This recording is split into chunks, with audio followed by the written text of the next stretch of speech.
Mais d'abord, coup d'œil à l'étranger. Bonjour Sébastien Le Belzic. Bonjour Alexandre, bonjour à tous. Notre coup d'œil à l'étranger ce matin, direction Beyrouth au Liban, où on retrouve notre correspondante Inès Gilles.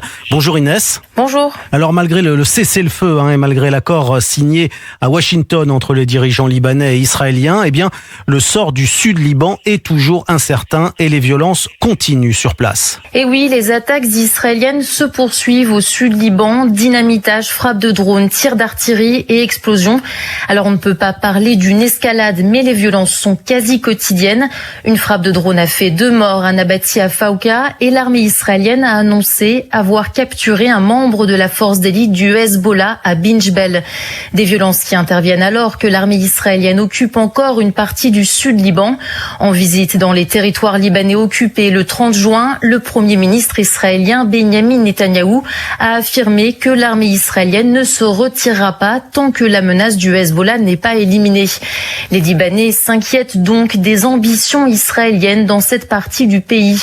Le 6 juillet, des membres du groupe Hourit Safon sont brièvement entrés au sud Liban, affirmant avoir atteint le fleuve Vazbani.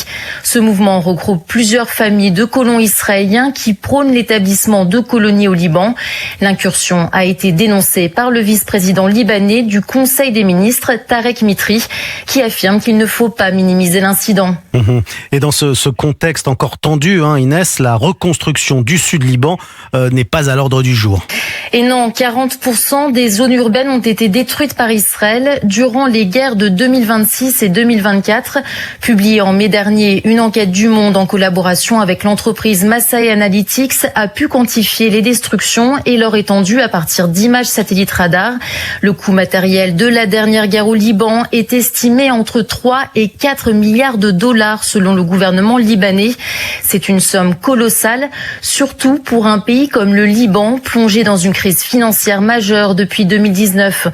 Une somme qui risque de gonfler car l'armée israélienne continue de procéder à des opérations de dynamitage. La dernière a eu lieu à Binjbel.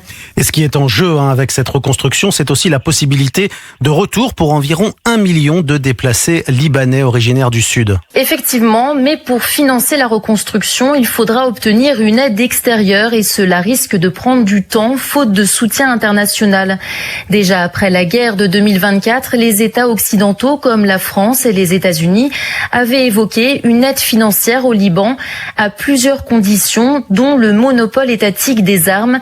Ce qui est en jeu ici, c'est donc le désarmement du Hezbollah. Merci Inès Gilles, vous êtes notre correspondante au Liban et je vous dis à la semaine prochaine pour un nouveau coup d'œil à l'étranger. 7h, 9h. Europe 1 matin. Europe 1 matin, 7h44, c'est l'heure de la revue de presse de Christophe Bordet. Bonjour Christophe. Bonjour à tous. Nous démarrons